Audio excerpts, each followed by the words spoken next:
journée mondiale du diabète. Puis nous retrouverons nos envoyés spéciaux qui ont mené pour TF1 une enquête sur le diabète chez les femmes enceintes. Voilà pour les titres de l'actualité. Bonsoir à tous. Depuis sa création en 1991, la journée mondiale du diabète, organisée chaque 14 novembre, est le symbole d'une mobilisation collective. Son objectif, mieux faire connaître le diabète, sa prise en charge et les moyens de le prévenir. Pour mieux faire connaître cette maladie qui touche des millions de personnes, nous avons avec nous ce soir Mélanie Didier, célèbre diabétologue française. Bonsoir. Bonsoir, merci de me recevoir. Pouvez-vous nous expliquer brièvement en quoi consiste la journée mondiale du diabète? La journée mondiale du diabète, considérée comme la plus importante campagne de sensibilisation mondiale au diabète, est célébrée chaque année le 14 novembre. Cette date a été choisie car c'est l'anniversaire de Frédéric Betting qui, avec Charles Bess, a pour premier développé la théorie à l'origine de la découverte de l'insuline en 1922. Elle est organisée par la Fédération internationale du diabète. Le but de cette journée est de communiquer d'un maximum de manières possibles. Radio, télévision, manifestations sportives, tests de dépistage gratuits, conférences et expositions. Par ailleurs, chaque année, un nouveau thème est exploité autour duquel la journée est centrée. En parlant des thèmes abordés, cette année il s'agissait de Gardons un œil sur le diabète. Mais qu'est-ce que cela signifie? En 2016, ce sont les maladies et complications oculaires liées au diabète qui ont été mises en avant. L'affiche représentant l'événement 2016 est parlante, les chiffres se listent en millions, mais concrètement, qu'en est-il pour la France? En France, on compte environ 4 millions de diabétiques. De plus, parmi la population française, 700 000 personnes ne sont pas conscientes des diabétiques. Il y a près de 8 000 amputations annuelles, plus de 12 000 hospitalisations pour crise cardiaque et près de 4 000 nouveaux cas par an d'insuffisance rénale terminale. Par ailleurs, près de 34 600 décès sont liés au diabète, soit 6,3% de décès en France survenus en 2009.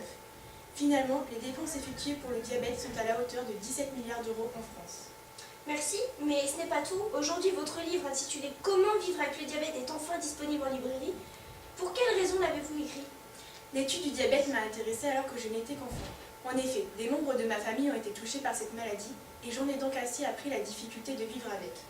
C'est pourquoi je suis devenue diabétologue et à force d'acquérir des connaissances et de rencontrer de nouveaux patients, j'ai décidé de partager tout cela à travers mon livre. Il existe deux grands types de diabète. Qu'est-ce qui les distingue? Le diabète de type 1 se traduit par une diminution de la sécrétion d'insuline. Elle a été découverte en 1921. Elle a une propriété hypoglycémique, c'est-à-dire qu'elle permet la baisse du taux de sucre dans le sang. Cette hormone est sécrétée par les cellules bêta du pancréas.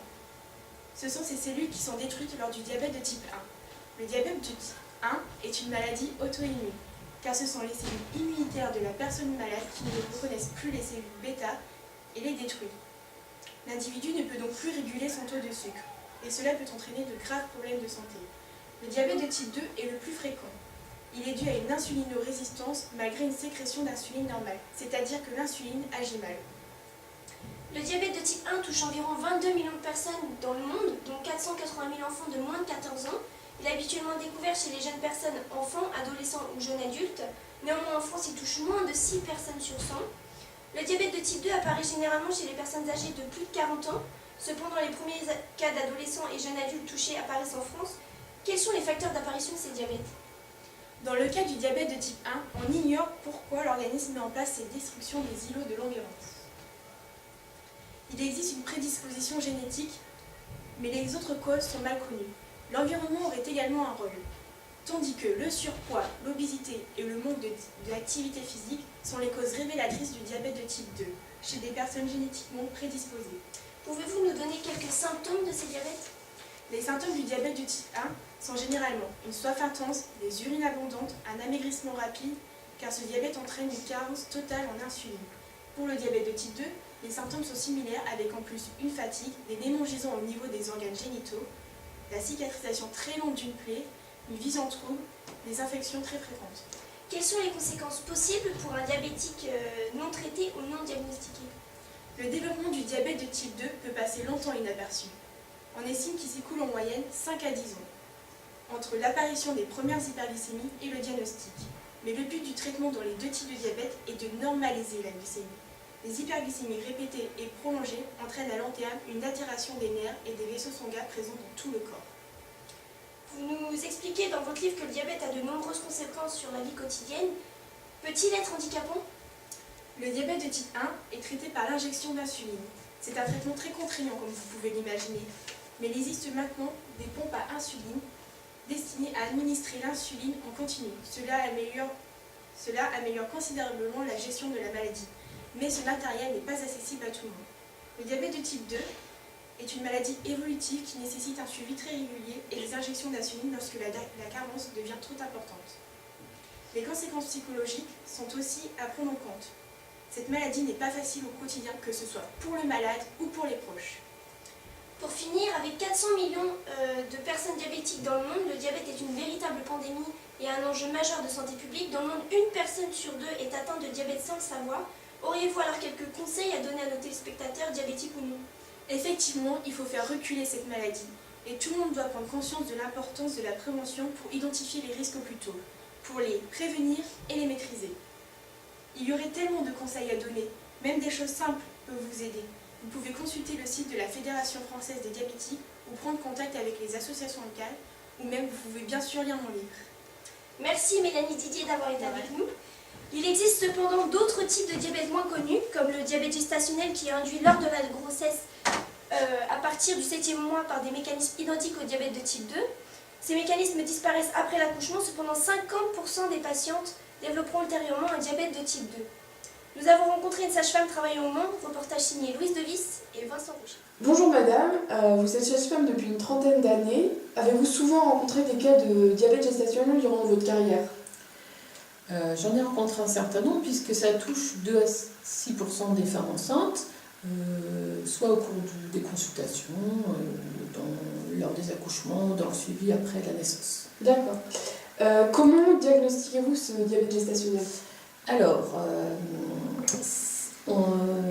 on peut faire, c'est souvent lors des examens sanguins, on peut avoir des signes avant-coureurs, par exemple une prise de poids rapide ou des antécédents familiaux qui pourraient faire penser que justement la femme a déjà un diabète sous-jacent, mais la plupart du temps on va faire une glycémie à jeun qui va montrer des chiffres anormaux. Et lors des examens qu'on fait chaque mois, il y a aussi des bandelettes urinaires où on regarde si les femmes ont de l'albumine ou du glucose dans les urines. Donc ça c'est un signe indicateur. Et il y a encore peu de temps, mais on continue à le faire pour certains endroits, on faisait une glycémie à jeun et après une absorption de sucre entre la 24e semaine et la 28e semaine de grossesse, et en fonction des chiffres, on pouvait voir si justement les cellules, si le mécanisme n'était pas en faveur d'un diabète gestationnel. Quelles sont les modifications en besoin d'insuline durant une grossesse? Oui, alors au premier trimestre, les besoins sont modifiés. Dans un premier temps, il va y avoir moins besoin d'insuline, puis après, lors du deuxième trimestre, ça va réaugmenter, et après, lors de l'accouchement, il y aura une chute. L'insuline ne passant pas la barrière placentaire, le bébé va recevoir du sucre, s'il y a un diabète bien sûr, il va recevoir trop de sucre et lui va devoir augmenter sa production d'insuline. Donc c'est un bébé qui va recevoir un surplus de sucre. D'accord. Quelles sont les conséquences du coup sur le fœtus et sur la femme dans un second temps durant le diabète gestationnel? Alors quand il s'est installé tôt et qu'il y a c'est un diabète sous-jacent, il peut y avoir des malformations importantes au premier trimestre. C'est des malformations qu'on va voir par échographie. Autrement, au cours de la grossesse, c'est un bébé qui va être de taille échographique un peu plus importante, qui peut présenter des malformations, mais surtout qui, lorsqu'on approche de l'accouchement, peut, du fait des modifications sur la femme avec une hypertension et un risque de prééclampsie, qui est une aggravation d'hypertension, présenter des bébés qui vont décéder, une prématurité, des accouchements provoqués, et autrement, si l'accouchement va jusqu'à la fin, on peut avoir des bébés qui sont de taille importante, et on appelait ça les colosupédergies, parce que c'est des bébés qui vont présenter des difficultés lors du passage dans le bassin, et parfois avec des dystocies des épaules, c'est-à-dire qu'ils ont des épaules plus larges, et il va y avoir justement plus de césariennes, et c'est des bébés qu'on va penser être en bonne forme, des gros bébés, mais qui en fait sont des bébés qui vont avoir des hypoglycémies, des hypocalcémies, qui peuvent présenter des ictères et des petites infections. Donc c'est des bébés un peu fragiles, on va dire. D'accord. Et du coup, quel est le suivi obstétrical pour éviter ou bien suivre toutes ces conséquences?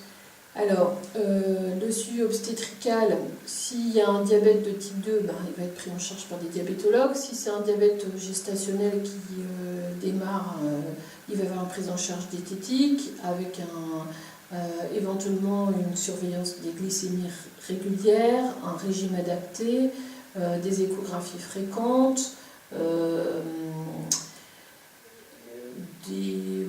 des consultations prénatales plus importantes avec éventuellement des accouchements qui vont être provoqués pour s'il y a un risque d'hypertension, mais aussi si le bébé grossit trop, on peut éventuellement provoquer un accouchement pour éviter que le bébé soit trop gros. D'accord.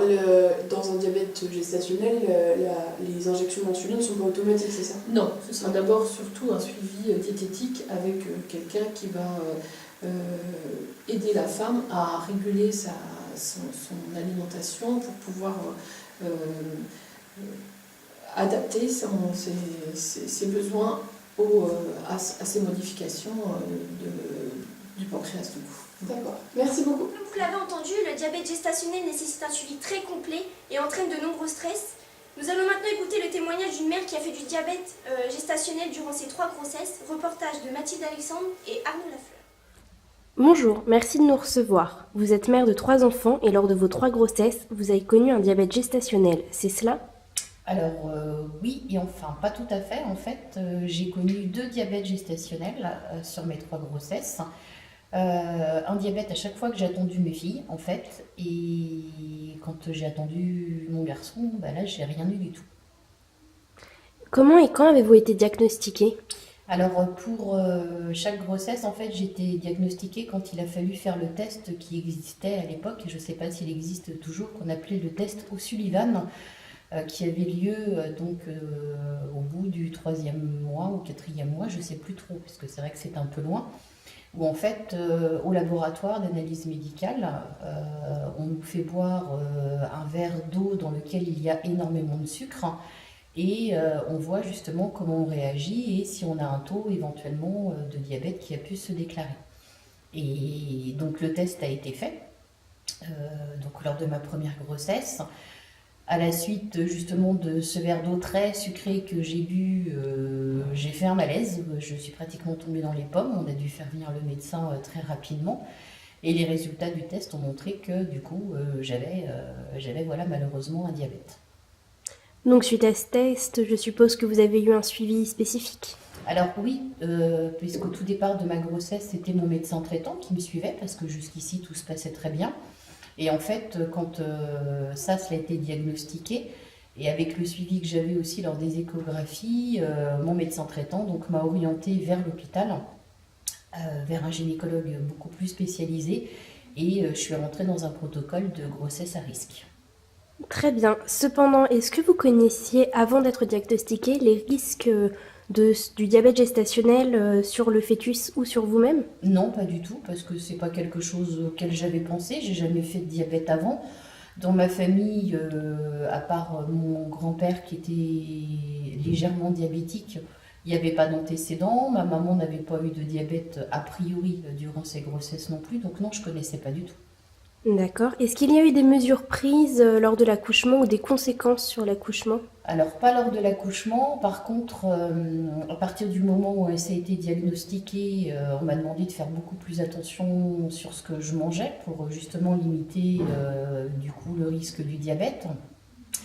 Par contre, ça a généré quelques complications en effet durant ma grossesse, puisque à cause du diabète gestationnel, j'ai fait un excès de liquide amniotique, donc j'avais énormément de liquide amniotique, ce qui fait que j'ai pris énormément du ventre, parce que du coup, voilà, il y avait beaucoup de liquide, et qu'il y a eu quelques petites conséquences alors éventuelles d'une malformation pouvait y avoir lors de ma première grossesse, voilà, sur mon premier enfant, où il avait été diagnostiqué éventuellement un problème de développement d'un rein. Et j'ai eu aussi une malformation du cordon ombilical, donc on ne sait pas trop si c'était vraiment lié à ça, mais qui faisait que l'alimentation pour le fœtus ne faisait que sur un flux sanguin et pas sur les deux comme ça se fait d'habitude. D'accord, merci beaucoup. Je vous en prie. C'est la fin de ce journal, je vous retrouve demain soir. Tout de suite, votre météo présentée par Evelyne Delia, puis votre téléfilm du lundi soir Joséphine Ange Gardien. Et maintenant, votre jeu du lundi soir sur Kahoot.it. Bonne soirée.